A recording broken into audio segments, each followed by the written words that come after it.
बनवतोय. आंबोळ्या, शेवग्याच्या पानांची भाजी आणि काळ्या वाटाण्याचा सांबार.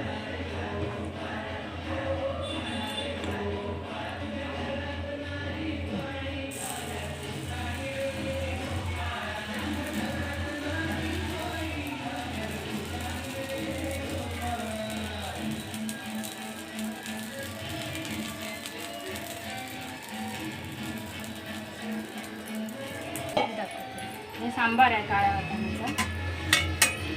वाटाण्याचा सांबार.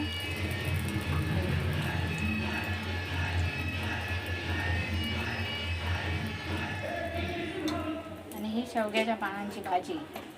ह्याच्यात कांदा आणि ओला खोबरा आणि मिरची घालून ही भाजी बनवली. नैवेद्यासाठी आपण श्रीकृष्णात बनवतो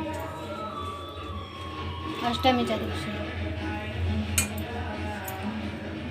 किती पलट